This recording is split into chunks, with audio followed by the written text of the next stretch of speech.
Hello and welcome to another edition of Around the Kitchen Table with Tullahoma's Entrepreneurs. I'm Lane Curley, the longtime part-time mayor of Tullahoma. As you may know, each year I introduce a different community initiative. Things like Get Fit Tullahoma, Go Green Tullahoma, the Sports Council, the Tourism Council, and others, all with the goal of getting more residents involved in their community and moving Tullahoma forward. This year my emphasis is on entrepreneurism. So what's an entrepreneur? Entrepreneurs are the makers, the doers, the hustlers, the risk takers, and the dreamers. They often bring a vibrancy to a community. They turn ideas into reality, and they create jobs. These are the founders who invest their own blood, sweat, and often tears. Oftentimes their ideas start around a kitchen table and grow from there. We have hundreds of successful entrepreneurs in Tullahoma. We need to welcome, encourage, and celebrate these entrepreneurs. It's important that we support our local entrepreneurs. A goal of mine is to make Tullahoma Tennessee's rural entrepreneurial capital and the city of opportunity and innovation. So why are we around a kitchen table like this? Believe it or not, that's where many business ideas are created and nurtured. Some ideas then move to the garage, then perhaps a small office or storefront, and then the business is off and running. So each week I want to introduce you to a different Tullahoma entrepreneur, someone who has put their own money at risk and created jobs.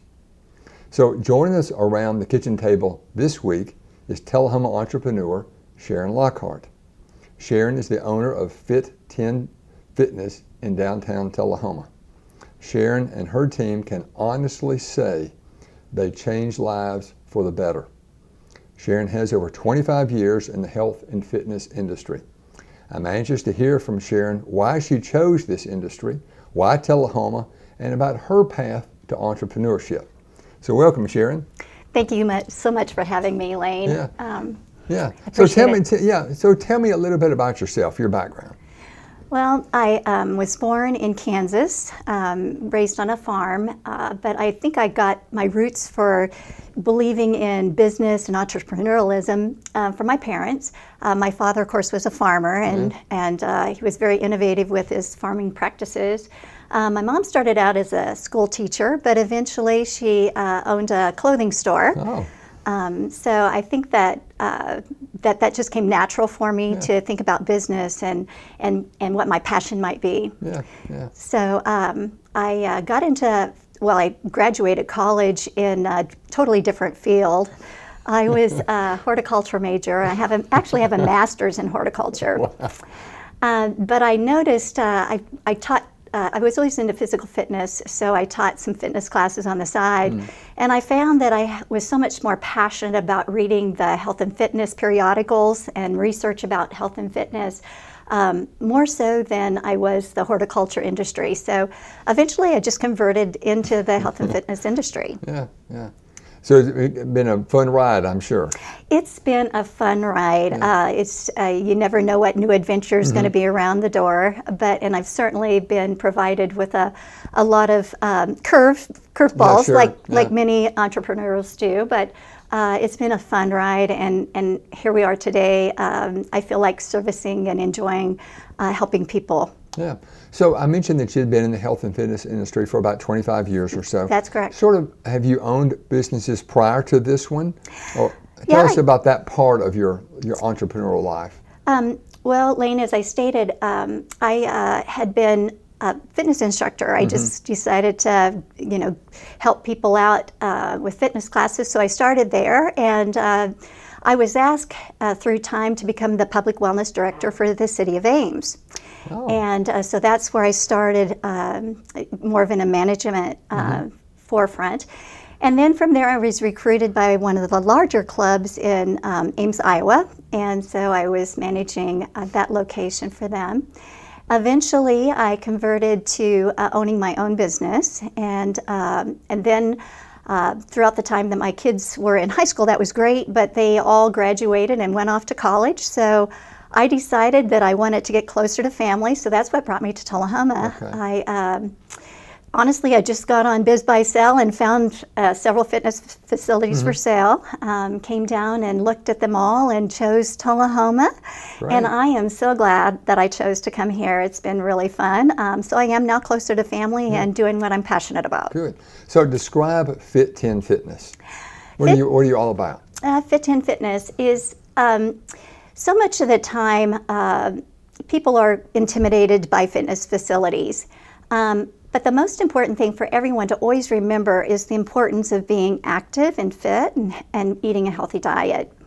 And so my goal when I came down here was to help people bridge the gap of being intimidated of going into a fitness facility because everyone needs help to know what's right for them to do.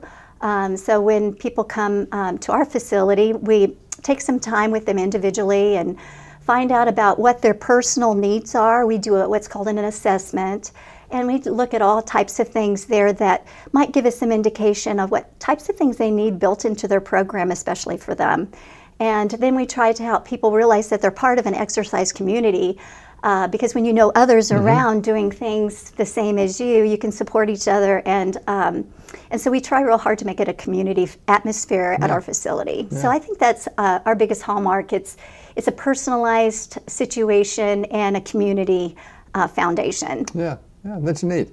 So I was by your place the other day and took some video. So let's watch the monitor here, and I want you to describe what we're looking at. First of all, where are you located? I'm located at 205 Northwest Atlantic Street, and I have this location, and then we also have another location just across the tracks where we have yoga classes, bar classes, and our dance classes. But this is our main facility. We have three major parts that are pretty common to facilities. We have, of course, the cardiovascular area and strength area. And then we have our area here that we do classes as well. The biggest thing about our facility that makes us special is we do a lot of personal training. I do a lot of rehab work with people that maybe have just come out of physical therapy. We do a lot of help with people who play golf, so some sports-specific things. And then, of course, our classes are geared towards not a very big class orientation, but more on helping people individually reach their goals. So again, this is our cardiovascular area. We also do a lot with nutrition. We have healthy meals to grab and go. We also sit down with people when they first come and talk to them about nutrition needs, because that's the other side of the coin is nutrition. Physical activity is one thing, but learning the pros and cons of different types of new diets that are out there, kind of cutting through the questions of, whether to drink coffee or not drink coffee or take this or that. We try to help answer all those questions and get them started out with a good nutrition plan as well. Yeah, I've known several of your trainers. You call them trainers, I guess, right?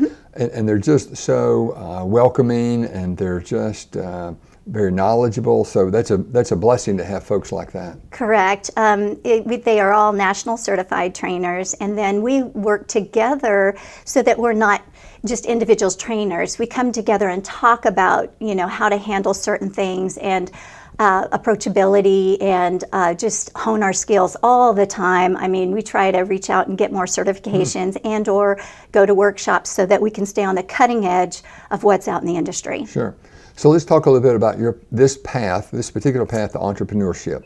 How did you determine, Sharon, that there was a need? Entrepreneurs oftentimes will see a niche, that they don't feel is being filled, and then they fill that niche. So you obviously did that, and you've been successful. But how did you determine that? Well, initially, physical fitness wasn't really, our industry has just evolved, and it wasn't highlighted as it is now because we were all more physically active with our jobs. But because of mechanization, people became less and less active. And then we were finding that they were having health issues. And so research indicated that physical activity was an important thing to have or to be a part of or be connected to. It's part of wellness, and wellness encompasses not only your physical well-being, but also your emotional, your occupational, your spiritual, and social well-being. And so, of course, physicality to me helps influence those other parts of wellness. So what I kind of around my table or my kitchen table, I felt like, there's a lot of people out there that don't know what to do. They aren't knowledgeable. I mean, you can walk into a fitness facility, but unless there's that guidance there to help you know what's right for you to do, you could be actually doing yourself more harm than good. So I started putting together a business plan of how could we make this more easier for people to walk in and feel comfortable. I mean, there was a lot of thought on that as to how you set up your facility, how your staff handles people when they come in the door, just, helping things be more user-friendly.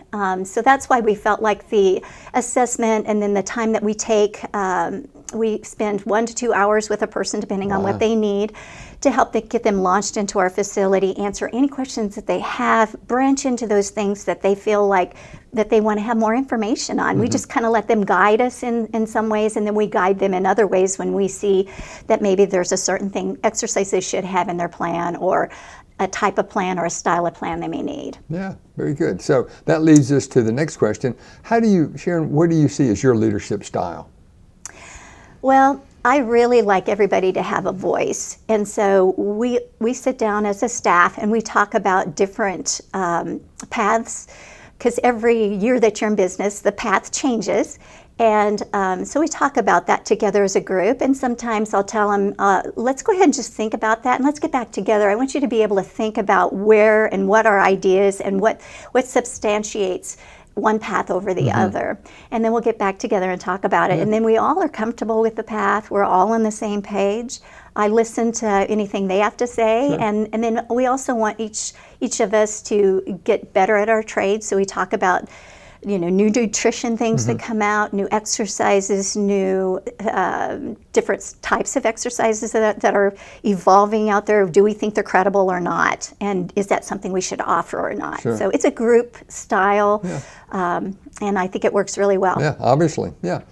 So tell us a little bit about how your background prepared you. You talked about your family, you're both entrepreneurs, so I understand that part of it, but you've also had a fitness background that you're bringing to this company as well.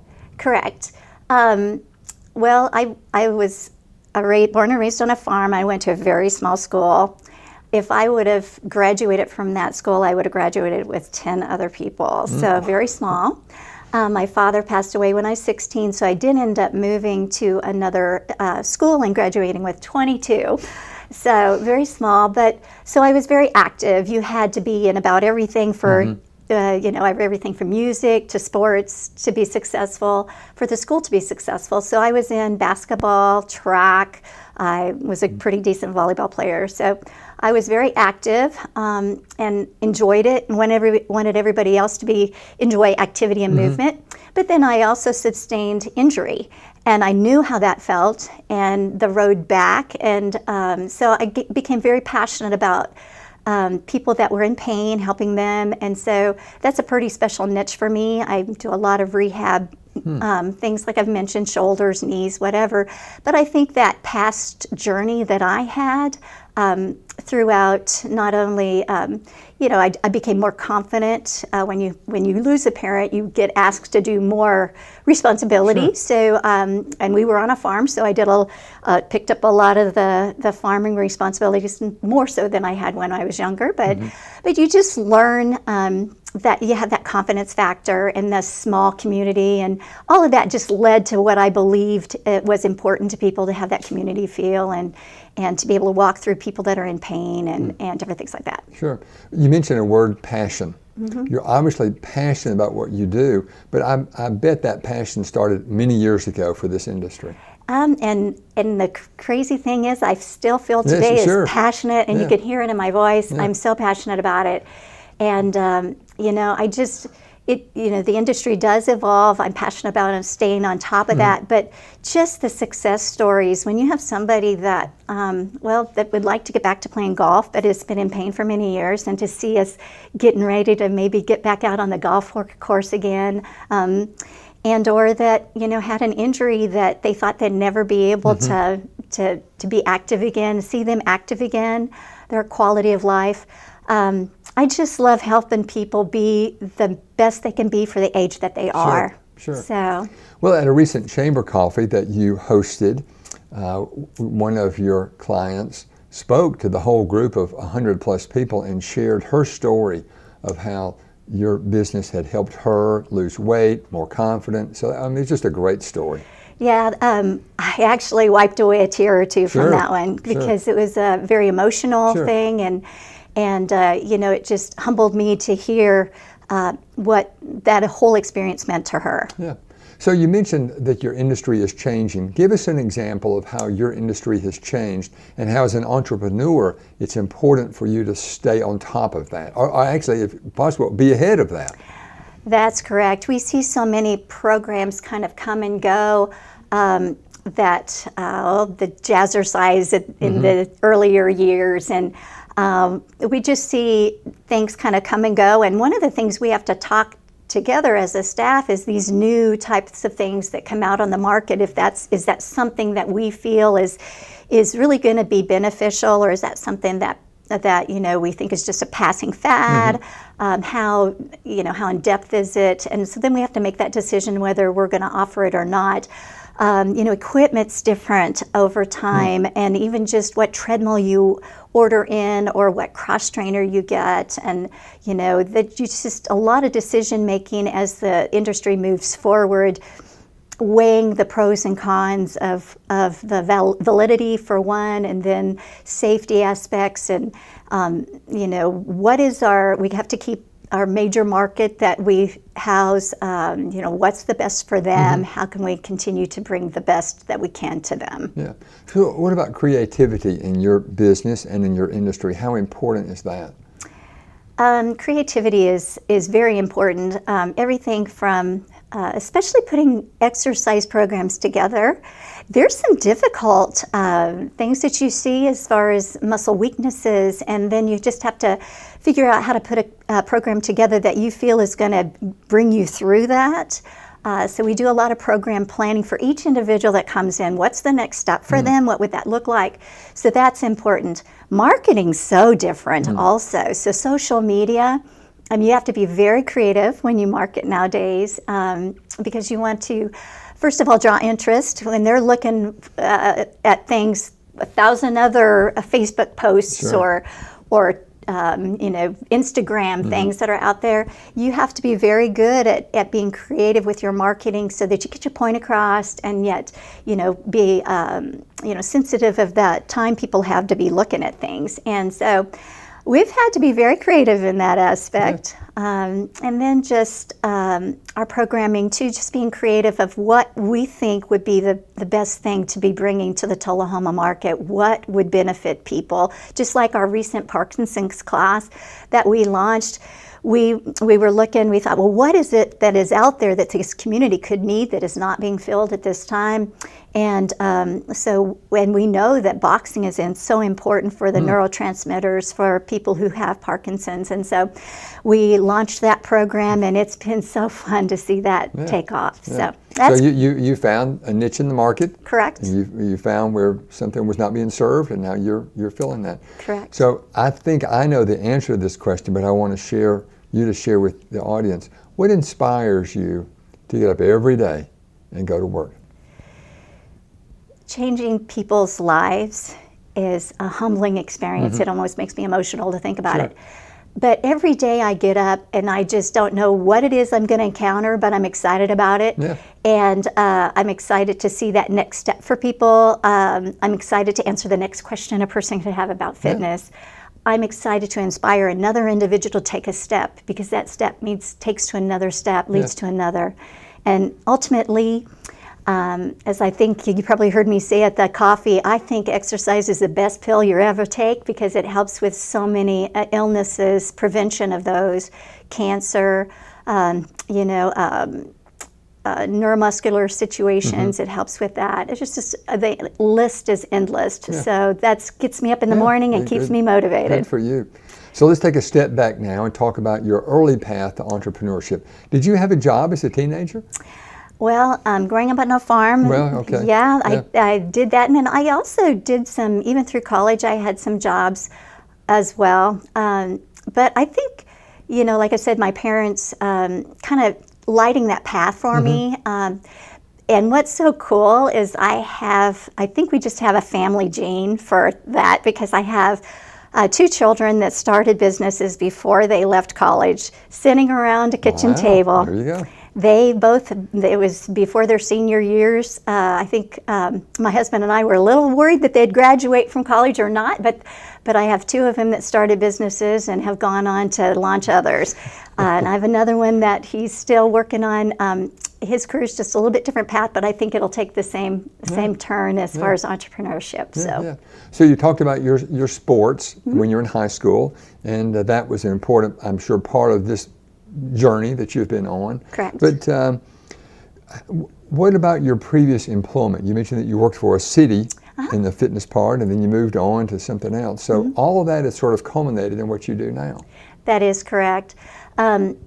Prior to me becoming the public wellness director for the city of Ames, I was actually in the horticulture industry. I managed a greenhouse for Pioneer Hybrid International, and I went. I enjoyed exercise so much that I taught classes on the side, and then after my first child was born, I had to make a decision. Family is so important to me, so I had to determine whether I was going to stay working or whether I was going to take some time out to raise my family. Sure. I made that decision, and I'm glad that I did. And that also just branched me into where I really am supposed to be today. Yeah. And because it was through that I ended up teaching those more and more exercise classes, and then them asking me to take more and more leadership, and then I just felt the passion grow, and so that actually just brought me to where I am today, and it was the right call. Yeah. So along your path to entrepreneurship, have you had to pivot or change in some way? Oh, absolutely. Most of us do, but... Oh, absolutely. I think that's part of it. It's just being able to react to changes. All the way from changing facilities that we did about 2.5 years ago. That was a decision we had to make. We were outgrowing our other facility. And then, things change even within the cities. There's, determining what's being offered out there. Where should we turn and change to be a little bit different, or something that's not being offered? And then new things pop up that need to be taken care of. So I think every day is a curveball, actually. I plan what I think the day's going to be, but I have so many neat surprises happen in between times. Yeah. So do you consider yourself a lifelong learner? I can actually say definitely. I enjoy reading about all different topics, actually. I love watching Shark Tank. I love reading about different things. But probably the exercise periodicals and what's going on in the industry, I just get drawn into that all the time. And not only that, but nutrition. I want to be able to answer questions with that. But I definitely think learning is important. I've always gravitated to that, always hoped that if I could instill one thing in my children, that the love to learn would be one of them. Yeah. Well, that actually was my next question. What do you want to instill in your children? Well, I feel like the fact that some of them are already launched into starting businesses, but to just continue to dream, to think about what that next step is. And not only in my children, but I have my daughter's married now, and my son's married. I love to see all the different things that others are passionate about. So my son-in-law actually sold his startup software business to a bigger company, and now he's considering a startup, hearing what they think. I just had a daughter-in-law that just branched off on her own as far as counseling.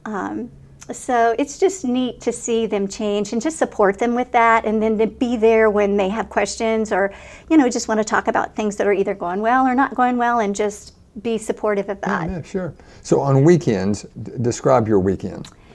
Well, of course, I know you're open on Saturdays, but correct. I typically try to be at home on Saturdays and Sundays. I enjoy being outside because I'm with people a lot during the week. One of my favorite things to do is get out on the boat. We live. That was one of the reasons why I enjoyed being able to come to Tullahoma, is the nearness of Timms Ford Lake. So we like to go out and just kind of drive around and enjoy the scenery and soak that in. I also enjoy singing for church. I'm on the worship team for our church, and so I enjoy singing. And I just like outdoors things. My horticulture thumb comes back out. I like to garden and landscape. So that's my weekends typically. Yeah. So what do you like most about Tullahoma? How long have you lived in this area? I moved down January of 2014. Okay. So about 5 years. But what really, I felt it the minute I drove into Tullahoma. I'm from Ames, Iowa. Culture, education, progressiveness. And remember, I told you I looked at a few other facilities. Right. When I drove into Tullahoma, I felt at home here because I could just feel that education was so important, that community was important, that arts and various things that aren't always thought of in communities or expressed or encouraged. Sure. I felt like that was here. Yeah, well, that's good. That's a good testimonial for Tullahoma. I know that. Absolutely. Yeah. So what do you consider your biggest business talent? I think when it comes to what do I bring to the industry is experience. I've got a lot of years. I've dealt with a lot of pros and cons. And being able to, work through things that need to be, fixed, problems that happen. I feel that that's one thing that I bring is my experience. The other thing that I feel like answers just kind of come into my head sometimes. And so I feel like I'm able to keep a big picture for my staff so they always know where we're going, stay ahead of that. Sure. I'm good at troubleshooting and answering questions on the spur of the moment. I think that's all really good. So I'm kind of quick on my feet. And then just being calm. I think that's also helpful because there's going to be something happening all the time. Sure. And you might as well just be calm about it and work it through. And usually it's not near as bad. It's never as good as it seems, or it's never as bad as it seems. It's somewhere in the middle. So one last question, Sharon. If you had 100 people out here that were considering becoming entrepreneurs, what advice would you give them? Do your homework. So many people think that you can just hang up a sign and start a business, but that's not the case. You need to have a solid business plan. You need to talk to professionals, people that maybe do something similar. Get a glimpse from them. Don't be afraid to do that. Talk to other professionals. It's good to talk to an accountant, a business lawyer. You got to know what paperwork you need to do to handle your business correctly. How do you pay sales tax? What documentations? What am I going to have to submit? You kind of know what's going to happen. Sure. Because I think a lot of people, they have the passion, but they don't realize the business side of it that has to be there too. We may or may not like that side. It's just a reality of it. Yeah. So that's the advice I'd give. Yeah. Well, Sharon, you've inspired me, and I feel confident you've inspired other people that are watching as well on your path to entrepreneurship. We're proud of your investment in our community. So if anyone is watching that has a thought of becoming an entrepreneur, hopefully this is giving you some good, solid information. So again, Sharon, thank you very much. Appreciate you being with us around the kitchen table. Thank you so much. Yeah. I appreciate it. Thank you.